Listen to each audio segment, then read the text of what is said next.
ॐ नमः सिद्धेभ्यः।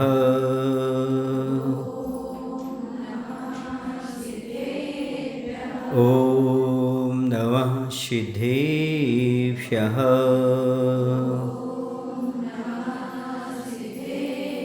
ॐ नमः सिद्धेभ्यः।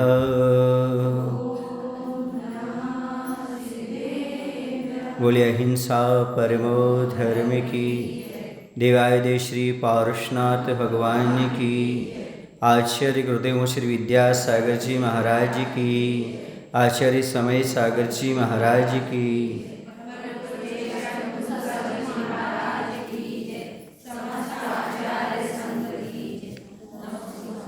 वैराग्य भावना के अंतर्गत संसार की चारों गति के वर्णन में मनुष्य गति में कैसी स्थिति होती है इसका वर्णन चल रहा है। तो किसी ही घर कलहारी नारी के बैरी संभाई, किसी ही के दुख बाहर देखे, किसी ही उर्द चिताई। कहते हैं यदि घर में नारी अच्छी हो तो सब कुछ अच्छा होता है। नीतिकारों ने रीढ़ की हड्डी और नारी को एक ही माना है। जिसे शरीर को टिकाए रहने के लिए शरीर का ढांचा अच्छे से चल सके तो रीढ़ की हड्डी मजबूत चाहिए। रीढ़ की हड्डी यदि मजबूत है तो शरीर अच्छा रह सकता है, शरीर काम कर सकता है, चलता फिरता बना रह सकता है। लेकिन यदि रीढ़ की हड्डी ही खराब हो जाए, उसमें स्केच आ जाए, उसमें टूटन फूटन हो जाए, कहीं गैप आ जाए तो फिर सारे काम रुक जाते हैं। आदमी खड़ा भी नहीं हो पाता, बैठ भी नहीं पाता, चल भी नहीं पाता, तकलीफ बनी रहती है। ठीक उसी प्रकार से घर परिवार में नारी का बात होता है। नारी घर परिवार में शरीर के से रीढ़ की हड्डी के समान है। जैसे पूरा ढांचा शरीर का रीढ़ की हड्डी पर टिका रहता है, उसी प्रकार से परिवार का पूरा ढांचा एक नारी पर टिका रहता है। यदि रीढ़ की हड्डी अच्छी है तो पूरा शरीर अच्छा रहेगा, स्वस्थ रहेगा। ऐसे परिवार में यदि नारी अच्छी है तो पूरा परिवार सुखमय रहेगा, पूरा परिवार स्वर्ग का अनुभव करेगा, स्वर्ग जैसा अनुभव करेगा, आनंद रहेगा। और नारी ने यदि आरी चला दी तो समझो पूरा परिवार ध्वस्त हो जाता है। इसलिए नारी की भूमिका बहुत महत्वपूर्ण बताई है। किसी घर कलहारी नारी, ऐसा बोला, कलहकारी नारी आ जाए तो पूरा परिवार नरक हो जाता है। कहते हैं परिवार को स्वर्ग और नरक बनाने के लिए ज़्यादा कुछ नहीं चाहिए। जिस परिवार में कलह रहती है समझो वहाँ नरक अपने आप आ जाएगा। कलह है तो अशांति है, अशांति है, दुख है, तनाव है, टेंशन है, रोज़ लड़ाई झगड़े हैं, इसी का नाम नरक है। जहाँ सुख चैन नहीं एक सेकंड के लिए, और जहाँ पर शांति है वहाँ पर सुख है, समृद्धि है, धन दौलत है, आनंद है, और उसी का नाम स्वर्ग है। वह किसके हाथ में है? वह नारी के हाथ में है। नारी चाहे तो घर को नरक बना दे और नारी चाहे तो घर को स्वर्ग बना दे, क्योंकि घर में वही रहती है। उसी का नाम ही ग्रह लक्ष्मी है। ग्रह की लक्ष्मी कोई है तो नारी है। वह जैसा चाहे वैसे परिवार को, घर को बना सकती है, ढाल सकती है, जैसे रीढ़ की हड्डी होती है। लेकिन कभी कभी ऐसा होता है जब नारी का चरित्र अच्छा नहीं होता तो पूरा परिवार ध्वस्त हो जाता है, समाप्त हो जाता है। और पति भी कुछ नहीं कह पाता। अपनी कहानी किससे कहें, किसको बताएं कि जिसे हम घर में लाए थे उसके साथ कैसा क्या हम व्यवहार कर रहे हैं और वह हमारे साथ कैसे व्यवहार कर रहे हैं। ये आज की बात नहीं है, अनादिकाल से चल रहा है। इतने नर्वस नहीं हुई आप। ये अनादिकाल की कहानी है, संसार इसी का नाम है। अनंत काल तक चलता रहेगा ये संसार। तो जिसे कल्याण करना है वो कल्याण कर सकता है, वैराग्य प्राप्त कर सकते हैं इन सब चीज़ों को देख करके। आगम में एक कहानी मिलती है सुदृष्टि सुनार की, जो अपनी ही पत्नी के गर्भ में आया था, खुद का बेटा खुद बना था, उसी भाव में, दूसरे भाव में नहीं। आपको सुनकर के आश्चर्य होगा।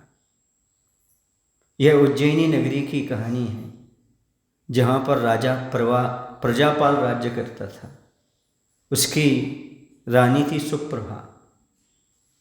उसके यहाँ बहुत अच्छा हार था, कीड़ा विलास नाम का बहुत सुंदर हार था, जो कि एक सुदृष्टि सुनार ने बनाया था। वह सुदृष्टि जो सुनार था वह हीरे जवाहरात का काम करता था। रत्नों को उजाड़ना, साफ करना, रत्नों का हार बनाना आदि ये उसका काम था। उसकी स्त्री थी जिसका नाम बिमला था। नाम तो बिमला था, लेकिन सारी करनी उल्टी थी। वह सच्चरित्र नहीं थी, उसका चरित्र ठीक नहीं था।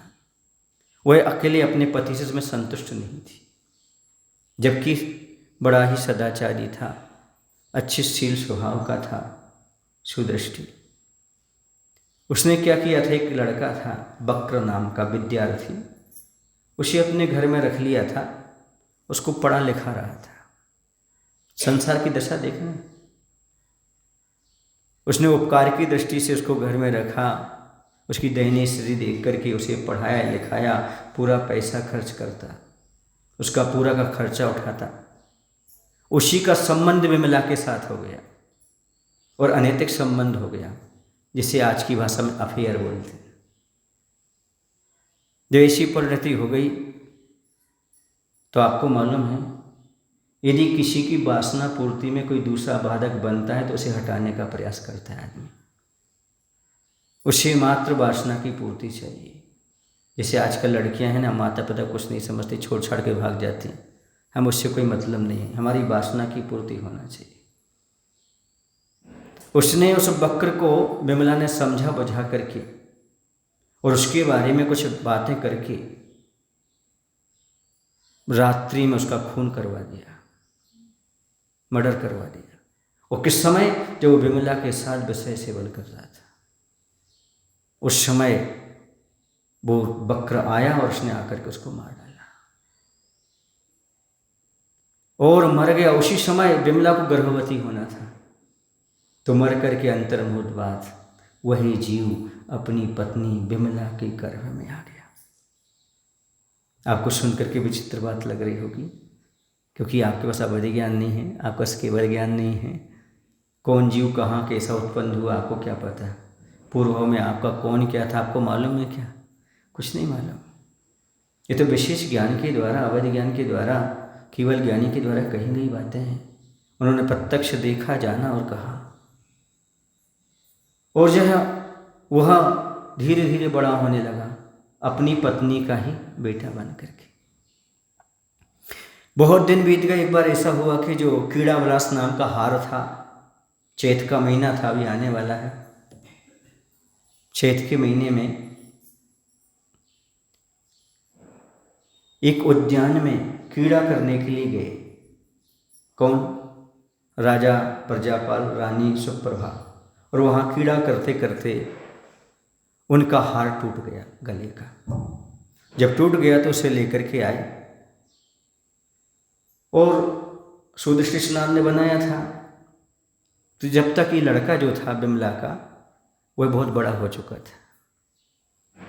और हार जब कहीं ठीक नहीं हुआ तो बोले अपन ने सुदृष्टि सुनार की दुकान से बनाया था, वो तो है नहीं, चल उसका बेटा है, वहीं जा कर के अपन उसको सुधरवा लेते हैं। और राजा ने उसको सौंप दिया। जैसे उसने हार को देखा, उसे जाति स्मरण हो गया, ये हार तो मैंने ही बनाया था, रत्न के हार मैंने तैयार किए थे। ओ, बिमला तो मेरी पत्नी थी, मैं तो उसका पति था।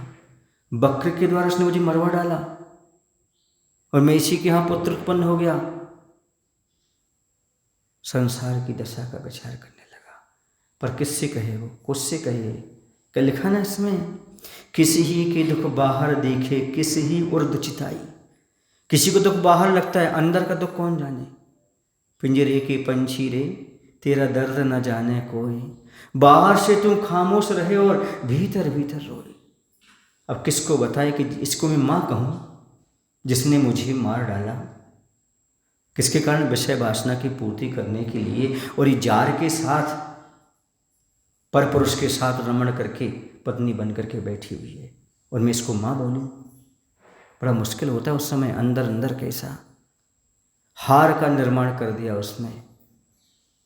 लेकिन सब कुछ जानने के बाद राजा उसके पास आए। राजा ने पूछा, ये हार जो टूट गया था मैंने बहुत जगह बनवाया था, लेकिन कोई भी इस हार को जोड़ नहीं पाया जैसा मुझे चाहिए था।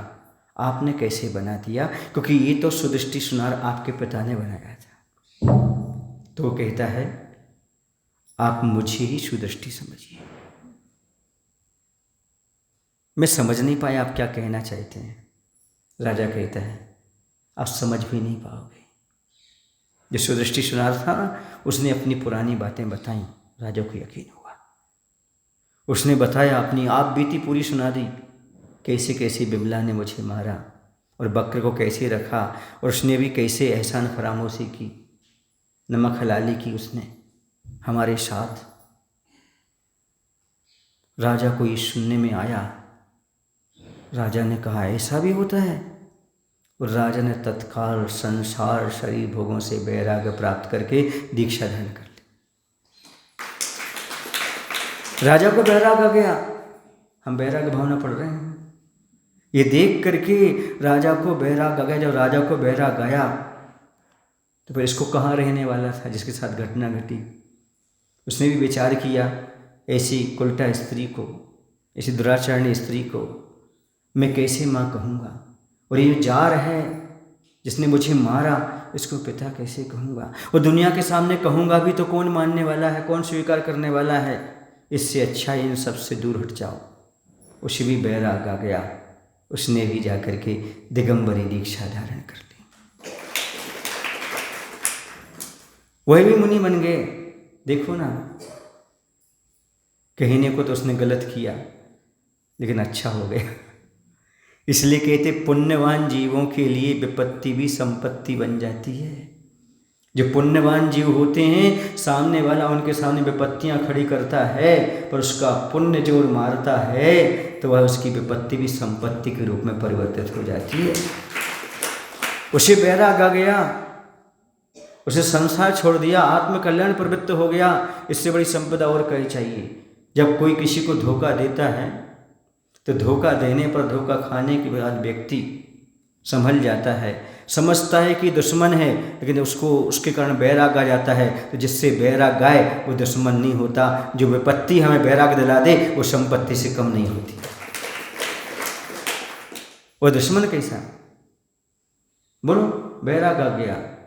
और जो कर्म बड़ी मुश्किल से कटना थे, जो बैराग कब आता नहीं आता, वो क्षण भर में बैराग आ गया। उसने जाकर के दीक्षा धारण कर ली और घोर तपस्या करते करते शौरीपुर पहुंच गए। और शौरीपुर में जाकर के यमुना नदी के किनारे ध्यान लगाया और ऐसा ध्यान किया, उसी समय केवल ज्ञान की प्राप्ति हो गई और मुक्ति का लाभ प्राप्त कर लिया। यह है सुदृष्टि सुनार बिमला सुत। कहीं आपको पढ़ने मिल जाए, ये कहानी पढ़ लेना, बिमला सुत की कहानी। या तो बिमला सुत लिखा होगा उस कहानी में, बिमला सुत को मुक्ति का लाभ हुआ, या पर सुदृष्टि सुनार की कहानी। आपको ये सत्य घटना जो घटी, यह है संसार का चित्रण। ये देख करके व्यक्ति को वैराग आ जाता है। जिसके प्रति कोई कमी नहीं, मात्र एक वासना की पूर्ति के लिए आदमी कितना पाप कर सकता है, इसका कोई अनुमान नहीं लगाया जा सकता। ऐसे कई इतिहास में लिखा हुआ है। एक और राजा का नाम मुझे याद नहीं आ रहा है। एक राजा था, उसकी स्त्री का जो था संबंध किसी और से था। उसे लगा स्त्री को, कहीं ये भेद मेरी सासू माँ को और राजन पति को मालूम ना पड़ जाए, जबकि राजा को पता चल चुका था। और राजा ने कुछ नहीं कहा क्योंकि उसे बैराग आ गया था। उसने सोचा था मैं 1-2 दिन में सब कुछ छोड़ करके राजपाट और अपना कल्याण करूंगा, मुझे किसी से कोई लेना देना नहीं है। इस संसार की दशा है, किससे क्या बोलूं क्या कहूं। कुलवंत था, समझदार था, और उसने मन ही बना लिया था आज के बाद मैं घर नहीं आऊंगा और अपना कल्याण करूंगा। लेकिन इसके अंदर पाप था, रानी के अंदर। रानी ने क्या किया पता आपको? लड्डू बनाए। क्या बनवाए? लड्डू। उसमें चुपके से जहर मिलवा दिया। सासू माँ को भी परोस दिया और पति राजा को भी परोस दिया, दोनों मर गए। और ये जिसके साथ इसका गलत संबंध था उसके साथ रहने लगी। ये है दशा, ये है स्थिति इस संसार की। इसलिए कहते किसी के दुख बाहर दिखता है, किसी के अंदर दिखता है। कलहारी नारी तो फिर भी चल जाएगी, लेकिन ऐसी नारी कैसे चलेगी? सोचो तो आप, जिसने पूरा जीवन ही ले लिया, समाप्त ही कर दिया। ऐसे बहुत सारे, वर्तमान में बहुत सारे हैं। आपको मालूम क्या? अभी आप क्या समझो इस चीज़ के लिए? कहाँ क्या क्या होता है दुनिया में। पुलिस को पैसा दे करके सब बातें दबा दी जाती हैं, कुछ केस सामने आते, कुछ राजनीतिक दल वाले आ जाते हैं तो राजनीतिकरण केस दब जाते हैं। कहाँ कौन सी घटना घटी ये मालूम नहीं पड़ता, किसने मारा किसने क्या किया। समझ आ रहा है? बड़े बड़े मठाधीशों के साथ भी ऐसे ही हो रहा है और होता है। और बेचारे त्रिंचों को दोष लगा दिया जाता है, इनने ऐसा किया, इनने ऐसा किया। सुने ना, आपके कर्नाटक की बातें बता रहा हूँ, कहीं और जगह की नहीं कह रहा हूँ। ऐसी भी स्थितियाँ होती हैं। किसके कारण? पैसा का लालच, पद का लालच, ये सब किसी को नहीं छोड़ता। जहाँ पर ये चीज़ें आई, धन दौलत आदि पद आदि आए, वहाँ पर कलह पैदा होगी, लड़ाई झगड़ा होगी होते हैं। वहाँ राजनीतियाँ चलती हैं। आदमी किसी में मजा आता है। इसी का नाम क्या है? संसार है। ऐसा चिंतन कर रहा है कौन? वज्रनाभि चक्रवर्ती। इस संसार की ऐसी दशा है। और कैसे हैं? कोई पुत्र बिना नित्य छूरे, होए मरे तब रोवे, खोटी संतति सौंदख उपजे, क्यों प्राणी सुख सोवे। कोई पुत्र बिना नित्य छूरे, अर्थात किसी के यहाँ पुत्र नहीं होता तो दुखी होती है। उस महिला से पूछो जिसके यहाँ पुत्र नहीं होता, लोग ताने वाने देते हैं। जैसे वृक्ष तो है लेकिन उस समय फल नहीं आते, तो वृक्ष की निंदा होती है, प्रशंसा होती है। इसी संसार में है जिसके यहाँ पुत्र नहीं, उसकी निंदा शुरू हो जाती है। वो तो ठीक है, लेकिन पुत्र नहीं है तो आगे कुल परंपरा कैसे चलेगी, आगे कैसे क्या होगा, ये सोच करके लोग बहुत दुखी होते हैं। और यदि पुत्र हो भी जाए तो हो ही मरे तब रोवे, हो करके मरण को प्राप्त हो गया तो भी दुखी होते हैं। कुछ लोग तो मिथ्यात्व में चले जाते हैं। पुत्र नहीं होता तो कुछ लोग बताते हैं इन देवी देवताओं के पास जाओ, यहाँ जाओ, वहाँ जाओ, यहाँ चादर चढ़ाओ, वहाँ पर श्रीफल चढ़ाओ, वहाँ पर अगरबत्ती लगाओ, वहाँ पर ऐसा करो, वहाँ ही भटकते रहते लोग, मिथ्यात्व में चले जाते हैं। कुछ लोग अंधविश्वास को स्वीकार कर लेते हैं और अपने चरित्र भी समाप्त कर देते हैं। किसी तांत्रिक के पास जाएंगे, मांत्रिक के पास जाएंगे, कोई बाबा के पास जाएंगे, वो जाएंगे और उनके साथ गलत काम भी कर देते हैं, पैसा भी ले लेते हैं, बर्बाद भी हो जाते हैं। अभी मैं यहाँ गया था कुंभोज बाहुबली, वहाँ रास्ते से आ रहे थे, गांव में एक सज्जन मिला था। वो बता रहा था महाराज जी मैं ऐसा ऐसा धंधा करता हूँ, हमारे धंधे को कोई नज़र लग गई है, मैं कम से कम 12 लाख तो जोशियों को दे चुका हूँ पर मेरा कुछ फ़ायदा नहीं हो रहा है। सुन रहे आप लोग? तो सब लगे हुए हैं मिथ्यात्म अध्ययन। किसके लिए? हमारी दुकान चल जाए, हमारे यहाँ पुत्र हो जाए, हमारे यहाँ यह हो जाए। अंधविश्वास में चले जाते, पाप में चले जाते, मिथ्यात्म में चले जाते, क्या क्या नहीं करते व्यक्ति इसके लिए। किसके लिए? कोई पुत्र बिना नित झूरे, होय मरे तो रोवे, खोटी संतति सो दुख उपजे, क्यों प्राणी सुख सोवे। किसी के यहाँ खोटी संतति हो जाती है। संतति समझते संतान, ये तो लड़की गलत निकल जाती है, लड़का गलत निकल जाता है, उनका रास्ता गलत हो जाता है, तो वो परिवार में कितने दुखी होते, किसी को मुंह नहीं दिखा पाते।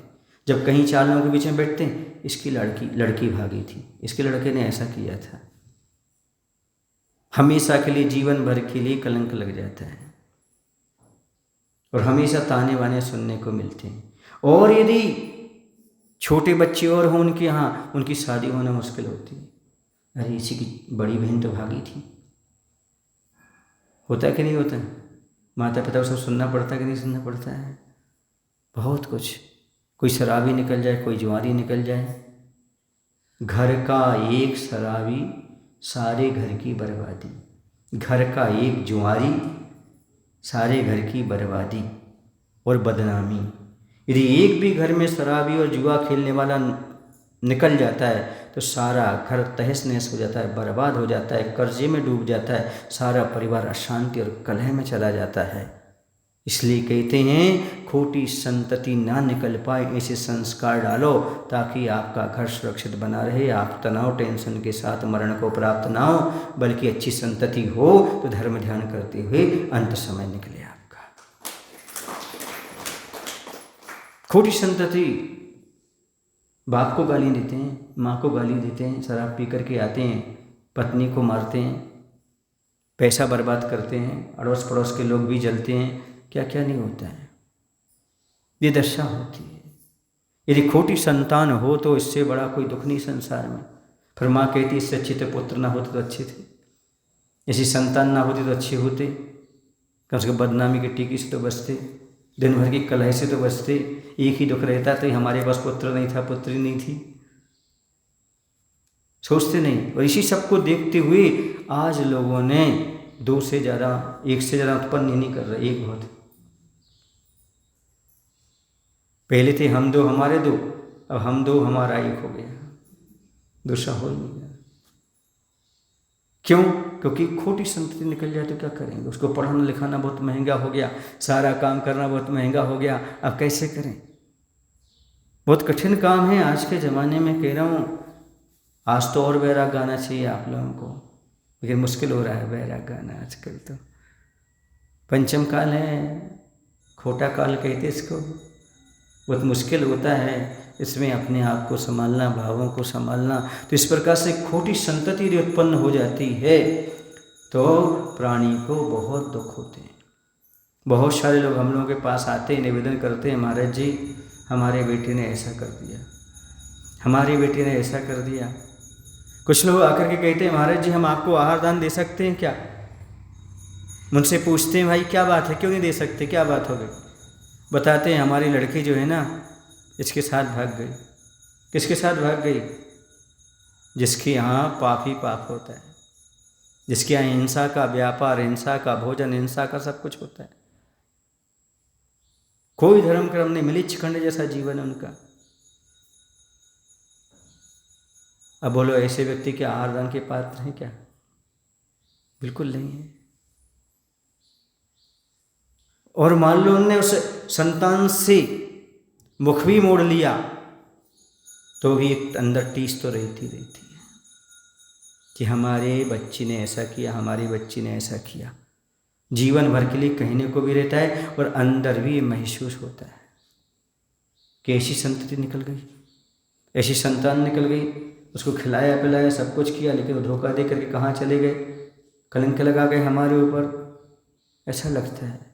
पर वो बच्चे नहीं समझ पाते कि जिनने इतना बड़ा उपकार किया, सब कुछ किया, उनके साथ हम क्या कर रहे हैं। उनके साथ गेम खेलेंगे तो तुम्हारा कहाँ क्या होगा, तुम्हें भी हमेशा पेन ही झेलना पड़ेगा। उपकारी के प्रति गेम खेलने वाले को हमेशा पेन ही झेलना पड़ता है, दुख ही मिलता है। यहाँ खेल खेलो, वहाँ तुम्हारे साथ कर्म खेल खेलेगा। आज नहीं तो कल खेलेगा, कर्म का बंध तो होगा, और जब बंधा है कर्म तो कभी न कभी तो उदय में आएगा। इस भव में नहीं आएगा, परभव में आएगा। तुम जन्म में लोगे, तुम्हारे माता पिता समाप्त हो जाएंगे, भिखारियों जैसा जीवन जियोगे। क्योंकि आज तुमने माता पिता का अनादर करके भागे हो ना, माता पिता को छोड़ के गए हो, कल तुम्हारे माता पिता तुम्हें छोड़ के चले जाएंगे। कर्म तो बंधेगा, कर्म को नहीं छोड़ेगा। होता ना, कुछ बच्चे ऐसे होते हैं जन्मते ही उनके माता पिता चले जाते हैं, मुख नहीं देख पाते, देख भी लो तो समझ नहीं रहती कैसी माँ कैसे पिता, क्यों? क्योंकि पूर्व जन्म में उन्होंने अपने माता पिता के साथ धोखा दिया था या किसी को माता पिता से अलग किया था, उसका परिणाम है कि उन्हें आज बचपन में ही माता पिता का साया उनके सिर से हट गया। ये पाप कर्म को है। जब पुराण ग्रंथ पढ़ते हैं तो मालूम पड़ता है प्रद्युम्न कुमार के लिए, किनके लिए, और भी बहुत सारे महापुरुषों के लिए जन्म लेते ही अपने माता पिता से दूर हटना पड़ा। कोई ना कोई उनको हरण करके ले गया, कहीं छोड़ दिया। प्रद्युम्न कुमार के साथ ऐसे ही हुआ था। तो जब उनका इतिहास पढ़ते हैं उन्होंने क्या किया था, तो उन्होंने पूर्व पर्याय में एक मोर के बच्चे को माँ से अलग कर दिया था। उसका फल था कि 16 साल तक, कितने वर्ष तक, 16 साल तक अपने माता पिता से दूर रहना पड़ा। भले तुम तद्भव मोक्षगामी हो, दूसरे भाव मोक्ष जाना आपको, लेकिन जो पुराना कर्म है वो तो आपको फल दे करके जाएगा। इसे तो मैं कहता हूँ, बुरा न लगे तो बोलूँ, आज की महिलाओं से, आज की नारियों से, आज की बहुओं से कभी उसकी माँ के बेटे को अर्थात तुम्हारे पति को माँ से अलग करके दूसरी जगह मत रहो, वरना अगले भाव में माता पिता से दूर रहना पड़ेगा तुम्हें। उनके साथ रहो, सास के साथ रहो, ससुर के साथ रहो, कहीं भाग करके मत जाओ, यहाँ मत जाओ। थोड़ा पढ़ो, स्वाध्याय करो, तब समझ में आएगा कि एक भाव में मोक्ष जाने वाले जीव को कर्म नहीं छोड़ा। और आज क्या करते हैं लोग, पशु पक्षियों को अलग कर देते हैं उनके माँ से, घोंसले मिटा देते हैं, ये कर देते, वो कर देते हैं। कहीं किसी के तोते के बच्चे को पकड़ के लाएंगे और पिंजरे में बंद कर लेते हैं, कहीं बंदर के बच्चे को लेते हैं बंद कर ले, भालू के बच्चे को ले आते हैं। ये सब क्या है, उसकी माँ से तुमने उसको अलग किया है, अगले भाव में तुम्हें भी कोई अपहरण करके ले जाएगा निश्चित रूप से, क्योंकि कर्म का फल तो मिलेगा। जो कर्म करोगे वो मिलेगा, जैसा बीज बोगे वैसा फल मिलेगा, और जैसा तुम दूसरे के साथ करोगे वैसा तुम्हारे साथ कल होगा। कोई ना कोई तुम्हारे साथ भी करेगा। तुम शेर हो तो तुमसे बड़ा सवा शेर कोई ना कोई मिलेगा। कर्म किसी को छोड़ने वाला नहीं। आप दूसरे के बच्चों के साथ गलत करोगे, आपके बच्चों के साथ गलत होगा, ये नियम है। इसलिए यदि आपके लिए कुछ भला करना है तो आज से ही प्रण कर लो, हम अपने जीवन को अच्छा संस्कृत बनाएंगे, दूसरे के जीवन को भी अच्छा संस्कृत बनाएंगे। एक बार एक महिला ने हमसे निवेदन किया, महाराज जी हमने तो सुना है कि कोई श्रवण कुमार हुए हैं जिन्होंने अपने अंधे माता पिता को चारों धाम की यात्रा कराई थी। श्रवण कुमार के नाम से प्रसिद्ध। अभी किसी अच्छे बेटे को कहो तो बोलते श्रवण कुमार जैसा है, तो मैं चाहती हूँ कि मेरा बेटा श्रवण कुमार बने। हमने कहा मैं गारंटी देता हूँ आपका बेटा श्रवण कुमार बनेगा, बस अपने पति को श्रवण कुमार बना दो। अब पति श्रवण कुमार नहीं है, उससे माँ से बगावत, पिता से बगावत करना सिखा रही हो, तो बेटा कहाँ से तुम्हारे श्रवण कुमार हो जाएगा। पहले तुम कहो अपने पति से कि हम आपका साथ देंगे, सास ससुर की सेवा करेंगे अपन जीवन भर, तब जाकर के आपका बेटा जो है ना वह श्रवण कुमार बनेगा, वरना हरण कुमार बनेगा, सब हड़प करके ले जाएगा वो। इसलिए यदि आपके लिए बेटा श्रवण कुमार चाहिए तो पति को श्रवण कुमार बनाने का प्रयास करो। हंस क्यों रहे हो? हरण कुमार मत बनाओ, माता पिता की संपत्ति हरण करो और दूर रहो, ऐसा नहीं, बल्कि माता पिता की सेवा करने के संस्कार। अपने पति से कहो कि मम्मी पापा की सेवा करो, यही सारे संस्कार जो गर्भ में बेटा है उसमें पड़ेंगे। वरना तुम माता पिता को जैसा रखोगे बच्चे भी आगे चल करके तुम्हें भी वैसे ही रखेंगे, क्योंकि बच्चे वह नहीं सीखते जो तुम कहते हो, बल्कि बच्चे वो सीखते हैं जो तुम करते हो। नहीं आया समझ? फिर से बोल दूं, बच्चे वह नहीं सीखते जो आप कहते हो, बच्चे वो सीखते हैं जो आप करते हो। अब समझ में आया? थोड़ा लगता है बच्चों को तो बहुत जल्दी समझ में आ जाता है, आपको समझ में आता है कि नहीं आता है? आप भी समझो इस बात के लिए। खोटी संतति क्यों निकलती है? क्योंकि पूर्व पर्याय में कहीं ना कहीं हमारे खोटे संस्कार रहे हैं, और इस पर्याय में भी हमने उन्हें अच्छे संस्कार डालने का प्रयास नहीं किया है। ये है, जैसा सांचा होता है लगभग ईंट वैसे ही निकलती है, जैसे पिता होता है वैसे बच्चे भी वैसे ही निकलते हैं। तो पिता को, उस बच्चे के पिता को श्रवण कुमार बनाओ। आप माँ हो ना उस बच्चे की, तो बच्चे भी क्या बनेंगे? श्रवण कुमार बनेंगे। ये शिक्षा होना चाहिए। आजकल की बहुएं क्या करती हैं? अपने पति को अपने कब्जे में रखना चाहती हैं। मैं जैसा कहूँ वैसा तुम्हें करना है। तुम सासू माँ का पक्ष नहीं ले सकते, तो ससुर बाबा का पक्ष नहीं ले सकते, तो परिवार और किसी का पक्ष लिया, मैं मायके जा रही, मैं घर छोड़ करके जा रही, ये धमकी चलती है। तुम्हारा घर तुम जानो, हम इसलिए आए थे क्या? हम क्या बैल बनने के लिए आए थे? हम यही करते रहेंगे क्या जीवन भर? ऐसे दुख उठाते रहेंगे क्या? हम तो सोच रहे थे अच्छा स्वर्ग मिलेगा, अच्छा मिलेगा। यहाँ क्या है? हमारा कोई अस्तित्व नहीं है क्या? हम कुछ नहीं है क्या? हम कचड़ा है क्या? ऐसा चलता है। गलत कह रहे, सही कह रहे हैं? बोलो। अच्छा सही कह रहे हैं। अरे वाह, यही संसार की दशा है।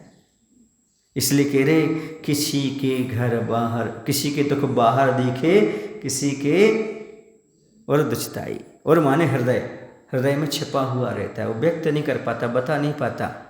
महाराज जी जो आपने बताया है ये सामने के साथ घटित हो रहा है, आप मत समझना, मैं समझ रहा हूँ तभी तो व्यक्त कर रहा हूँ। ये सारी चीज़ें माँ में और नारी में इतना ही तो अंतर होता है। देख लेना, जब भी नारी होगी तो एक बात करी, तो हमसे प्यार नहीं करते, तो हमें चाहते नहीं हो, ऐसे ही ताने देती रहेगी। माँ ने कभी कहा बेटा तो हमें चाहते नहीं हो? नहीं, माँ नहीं कहेगी। कौन कहेगी? नारी कहेगी। क्यों? क्योंकि एक नियम है, नारी वो होती है जो समर्पित नहीं होती, समर्पण मांगती है। और माँ वो होती है समर्पण नहीं मांगती, समर्पित होती है। नारी हमेशा समर्पण मांगेगी, तो हमें चाहते कि नहीं, तो हम पर समर्पित हो कि नहीं, तुमने हमें क्या दिया। लेकिन माँ कभी नहीं कहेगी तुमने हमें क्या दिया, हमें चाहते हो कि नहीं। वो तो चाहती रहती है, तो देती रहती, करती रहती है। माँ और नारी में इतने अंतर होता है। समझ आ रहा है? देख लेना, आप नारी हो तो आप पति से क्या चाहती हो और पुत्र को क्या देती हो। हमेशा आप पति से चाहोगे कुछ मिले, और हमेशा आपको रहेगा पुत्र कुछ दे दूं। बोलो, गलत कह रहे? बोलो। ऐसा ही होता है। पति से हमेशा लेने की इच्छा होती है और बेटे को हमेशा देने की इच्छा होती है। एक जगह नारी हो और एक जगह माँ हो, आपके दो रूप हैं, कोई अलग से नहीं मैं प्रस्तुत कर रहा हूँ। इसलिए कह रहा हूँ, नारी वो है जो समर्पण मांगती है और माँ वो है जो समर्पित होती है। और आपको दोनों अनुभव हैं, दोनों एक्सपीरियंस हैं आपको, माँ के भी और पत्नी के भी। तो जो हम आपको बता रहे हैं फैक्ट बताते, प्रैक्टिकल। ये जो बातें हैं ये कोई भविष्यवाणियाँ नहीं है, ये जनवाणी है। आगम में ऐसा ही लिखा हुआ है, आगम में ऐसा ही बताया हुआ है कि संसारी प्राणी ऐसा करता है। मोह वशात, कर्म वशात, कर्म के वशीभूत होकर के इस प्रकार के काम करता रहता है। बहुत कठिन काम होता है। हम विदिशा में थे, वहाँ पर सांची है, स्तूप है वहाँ पर, तो बौद्ध स्तूप है, तो वहाँ पर विदेशी लोग आते हैं। तो उसे बड़ा आश्चर्य हुआ था कि वन वाइफ ऑल लाइफ। समझ रहा? क्या आश्चर्य हुआ था उन लोगों को कि भारत के लोग एक ही पत्नी में पूरा जीवन निकाल देते हैं। विदेश में तो 65वीं उम्र में 60वीं शादी होती, बदलते रहते वो तो हर साल। भारत के लोग कैसे एक को झेलते रहते हैं? ये उनको क्या होता था? आश्चर्य होता था, क्योंकि वहाँ पर विदेश में कोई विवाह को धार्मिक संस्कार नहीं मानते, है ना? वो क्या चल रहा है। किसी ने कहा भी था कि भारतीय नारी जब शादी होती है लड़की की तो रोती है थोड़ा बहुत, लेकिन विदेश की नारी क्यों नहीं रोती? बोली वहाँ बदला जाता है, यहाँ पर जीवन भर रहना पड़ता है। रोने की क्या बात है, छोड़ दो, नहीं बन रही तो दूसरे अपना, पर यहाँ नहीं, यहाँ तो जीवन भर एक ही रहता है। क्योंकि भारतीय संस्कृति में क्या रूल्स है, क्या सिद्धांत है, और यही सिद्धांत है। और कई भारतीय संस्कृति में नहीं, यही होना चाहिए, फैक्ट ही होना चाहिए। क्या? नारी रूपी हृदय की, नारी की हृदय रूपी वेदी पर एक ही देवता स्थापित होता है। क्या बोले? नारी की हृदय रूपी वेदी पर एक ही देवता बैठता है, दूसरा नहीं। राजुल कहती है मैंने नेमीनाथ को बिठा लिया, अब वो छोड़ करके दीक्षा ले रहे हैं, आत्मकल्याण कर रहे हैं। सो अब मेरे पास तो वही देवता है, दूसरा तो आ नहीं सकता। अब मैं शादी करूंगी नहीं, मैं तो उन्हीं की अनुगामी होंगी, वो जहां जाएंगे वहीं जाऊंगी। पहुंच गई गिरनार। कहाँ पहुंच गई? गिरनार पर्वत। उसका सही नाम है ऊर्जयंती गिरी। फिर गिरनार कैसे बना? तो राजुल गिर पड़ी थी वहां, गिर न समझते, ऊपर से गिर गई तो नार गिरी, नारी गिर गई, सो गिरनार नाम पड़ गया। क्या नाम पड़ गया? गिरनार पर्वत हो गया। उस पर्वत से नार गिर गई तो गिरनार हो गया। बाकी उसका नाम क्या था? ऊर्जयंती गिरी। आप किस नाम से जानते अभी? गिरनार पर्वत के नाम से जानते हो। उसने कहा नहीं, अब नहीं, मैंने तो एक बार स्वीकार कर लिया तो कर लिया, अब वो मुझे अपनाए तो नहीं अपनाए तो। इसी प्रकार से मैंने सुंदरी ने, ठीक है पिताजी, आपको जिसके साथ करना है तो शादी करो, चाहे कोड़ी हो, चाहे दरिद्री हो, चाहे भिखारी हो, हमारे कर्म सिद्धांत में जो है सो रहेगा। और वही मिला। कुछ दिन के लिए कर्म था, सो कोड़ी श्रीपाल था, बाद में कोड़ी भट्ट श्रीपाल निकला और राजा निकला। था किस्मत में राजा ही था, कौन छीन सकता है? पाप पुण्य का फल तो मिलना ही नहीं है, ये नियम है। अकल और हुनर को, अच्छे सुनना, ये 4 पंक्तियां हैं। अकल और हुनर को कोई आपस में बांट नहीं सकता, छाया को तलवार से कोई काट नहीं सकता। अकल और हुनर को कोई आपस में बांट नहीं सकता, तलवार, छाया को तलवार से कोई काट नहीं सकता। अपने किए हुए पाप और पुण्य अपन को ही भोगना पड़ते हैं, आपस में इन्हें बांटा नहीं जा सकता। ये नियम है, जो हमारा पाप पुण्य हमारे पास ही, हम किसी को दे नहीं सकते। और सामने वाले का पाप पुण्य उसके पास, उसको ही भोगना पड़ेगा। ये कर्म सिद्धांत। इसलिए जो कर रहे हो ना, चाहे पाप कर रहे हो चाहे पुण्य, किसी को निमित्त बना के कर रहे हो, किसी के हित कर रहे हो, ध्यान रखो वो तुम्हारे साथ नहीं भोगेंगे वो कर्म का फल। कर्म का फल तो अकेले आपको ही भोगना पड़ेगा, केवल आपको ही भोगना पड़ेगा, दूसरा कोई भोगने वाला नहीं है। इस संसार की नियति को अच्छी तरह से समझने का प्रयास करो। कोई इसमें बंटवारा करने वाला नहीं है। सब निरे निरे हो जाएंगे, सब जुदा जुदा हो जाएंगे। कोई किसी गति में जाएगा, कोई किसी गति में जाएगा, कोई कहीं जाएगा। तुम कहाँ में लगते रहोगे? उनके साथ पाप किया था वो भोग रहे तुम। वो तो ऐश कर रहा है, स्वर्गों में जाके चला गया, तुम नरक चले गए, सागरों को आयु तक वहाँ दुखी हो। वो बता नहीं रहा करके, माँ पिता तुमने हमारे साथ मिलकर हमारे प्रति, हमारे लिए पाप किया, आपने संसार, हम तो दान करके ऊपर चले गए, तुम वहीं नीचे हो। आता कभी कोई समझाता बताता? कोई नहीं। सब अपने अपने कर्म को भोगने वाले, चाहे पिता पुत्र दारा, सब अपने अपने कर्म के लिए। और यहाँ भी संसार में सब अपने सुख दुख के लिए रोते हैं।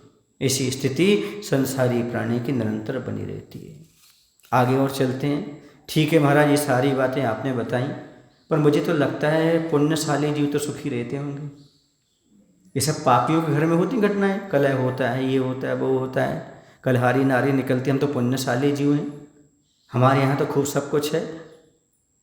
वे ऐसा कहने वाले, ऐसे मान्यता वाले तो सुनो, पुण्योदय जिनके तिनके भी नाही सदा सुख साता, यूं जगवास जथारथ देखे सब दिखे दुख दाता।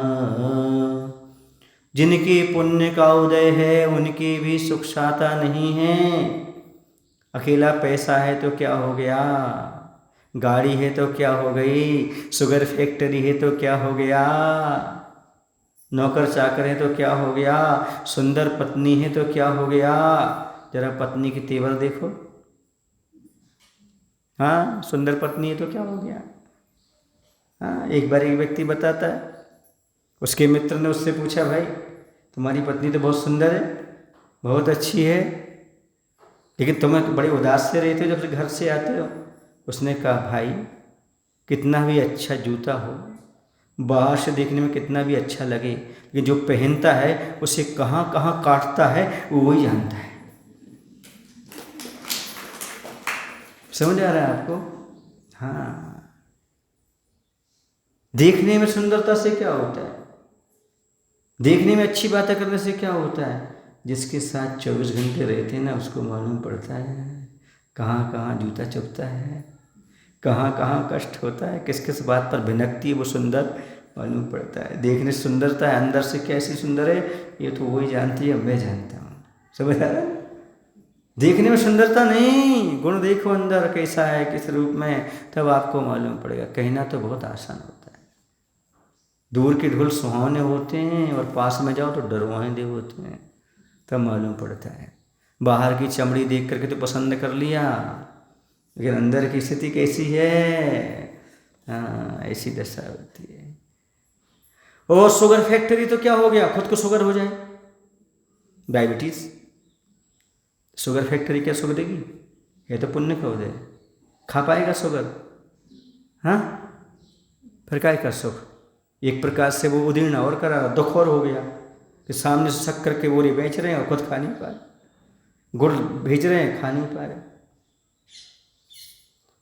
वो एक गाड़ी आती है मार्सिडीज, कौन सी गाड़ी आती है, महंगी गाड़ी आती है, मार्सिडीज गाड़ी होती है ना, है मर्सिडीज। हाँ, और भी बड़ी, अब तो और अच्छी अच्छी गाड़ी आने लगी होंगी, है ना, बड़ी बड़ी गाड़ी। तो मान लो अच्छी गाड़ी लेकर के आए, लेकिन 1-2 महीने बाद बेड रेस्ट बता दिया डॉक्टर ने। अब बोलो वो गाड़ी सुख देगी कि दुख देगी।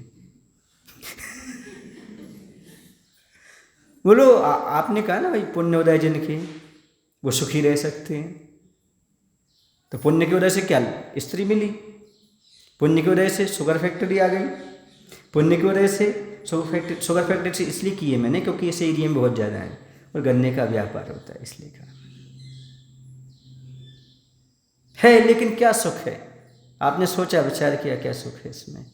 ये मत समझो पुण्य जिनके है उनके सुख से आता है, कहीं ना कहीं दुख तो है ही, क्योंकि इसका नाम संसार है, संसार में सुख तो हो ही नहीं सकता।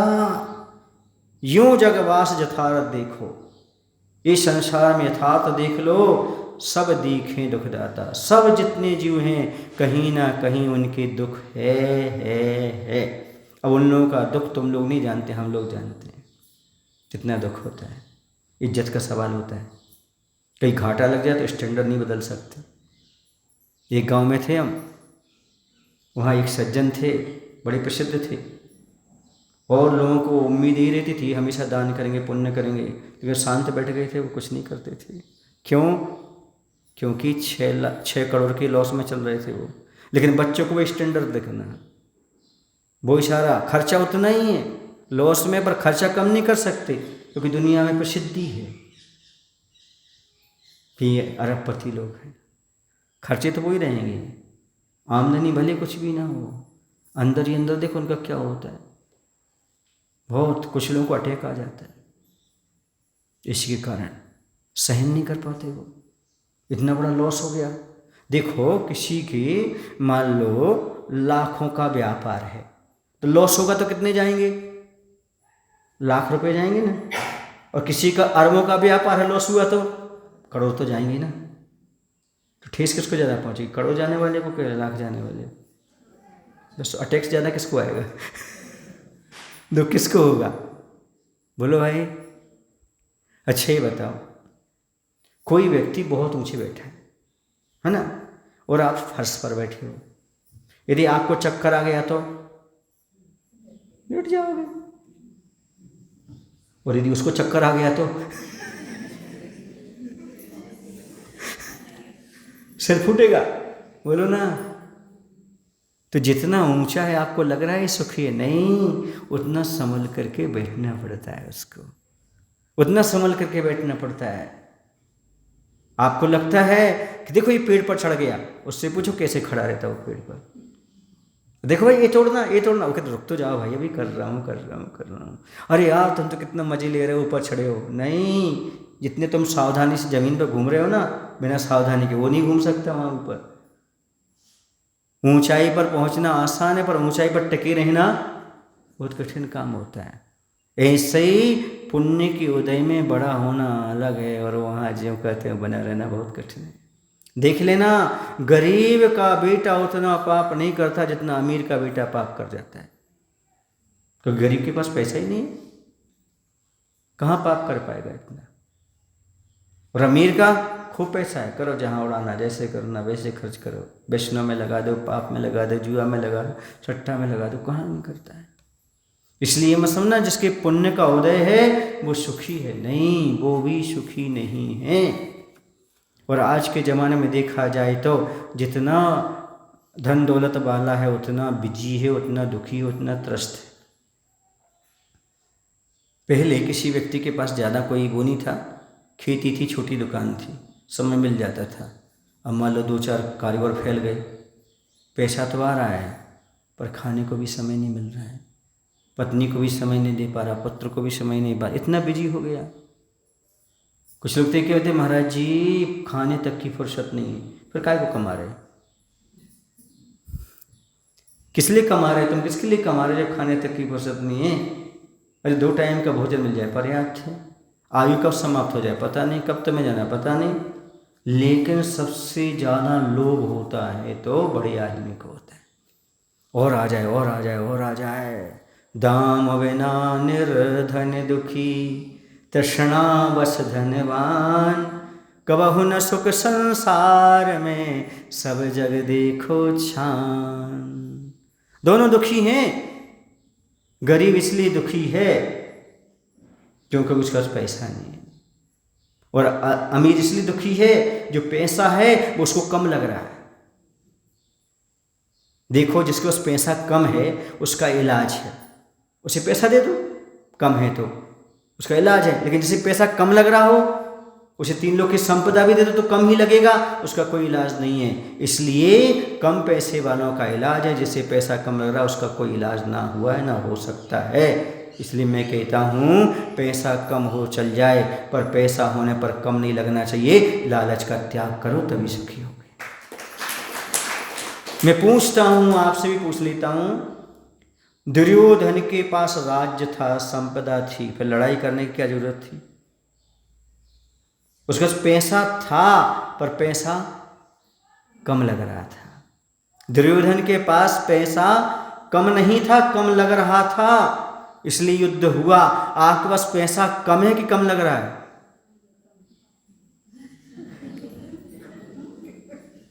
कम है, 2 टाइम का भोजन नहीं है पर पर्याप्त। अरे दुर्योधन को कोसते हो कि उसके पास पैसा, क्या दुर्योधन के पास पैसा कम नहीं था, कम लग रहा था? तुम्हारी भी तो ही दशा है, तुम्हारे से पैसा पर्याप्त कम लग रहा है, तुम और उस दुर्योधन में क्या अंतर है? अंतर इतना है वो महाभारत में था, तुम नवभारत में, बाकी कोई अंतर नहीं है। समझ आ रहा है? हाँ, उसको भी वही खाना था जो तुम्हें खाना है। ऐसा थोड़ी कोई सोने के बिस्कुट खाता था।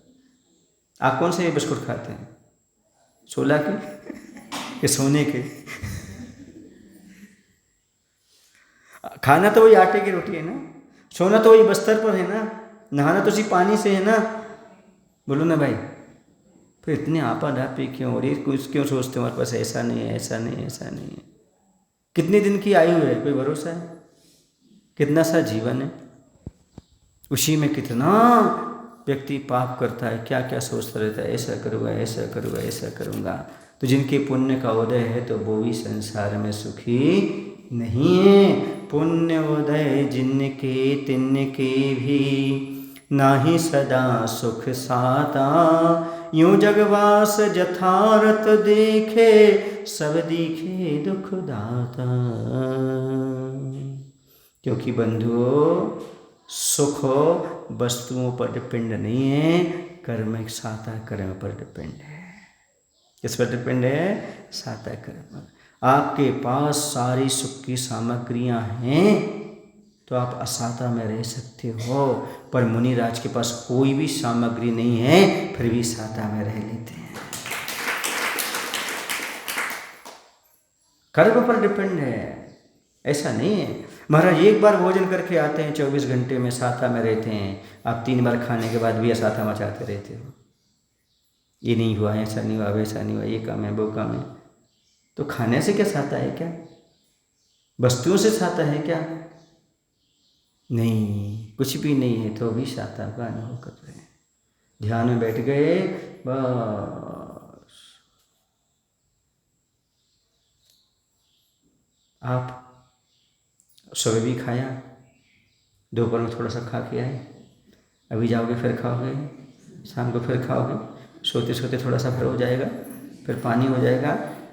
बोलो भाई, फिर भी साता में आप ज़्यादा दिखते कि महाराज ज़्यादा दिखते? बोलो, आपके चेहरे पर ज़्यादा चमक है कि महाराज के चेहरे पर चमक है? आप ज़्यादा खुश दिखते कि महाराज ज़्यादा खुश दिखते हैं? क्या लगता है आपको? महाराज अच्छे लगते हैं ना? आ जाओ फिर, छोड़ो सब, वही तो बैराग भाव में पड़ा रहा है, और क्या कर रहे हैं? इसी तो बैराग की बात कर रहे हैं, इसमें कुछ नहीं रखा है। आपको लगता है साता जो है ना वो क्या है? इन सब से नहीं है, साता तो अंदर की प्रवृत्ति है। और असाता में भी साता का अनुभव करना ये सबसे बड़ी साधुता है, समता का परिणाम। असाता का उदय है फिर भी साता का अनुभव करना, किसके कारण? साधना के माध्यम से, समता के माध्यम से। ये है सच्चा सुख, ये है पुण्य का उदय, ये है सातिशय पुण्य में आनंद। पाप का उदय है लेकिन परिणामों में अलग भाव आ जाना, ये कहलाता अलग प्रकार का पुण्य है। सबके पास नहीं होता ये पुण्य कि असाता के उदय में भी साता जैसा अनुभव करना। ये समता, ये पुरुषार्थ, ये सहिष्णुता, ये अंदर का विशुद्धि का परिणाम हर किसी के पास उपलब्ध नहीं होता।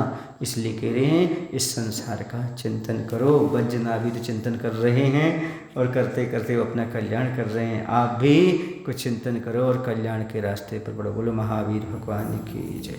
आज श्री गुरुदेव श्री विद्यासागर जी महाराज की जय। हे प्रभु, हम सभी को इतनी शक्ति, इतनी बुद्धि देने की कृपा करो ताकि हम संसार की परिणति को देखते हुए अपनी परिणति को सुधार सकें, वैराग्य धारण करके आत्मकल्याण में प्रवृत्त हो सकें। नमो शुभ।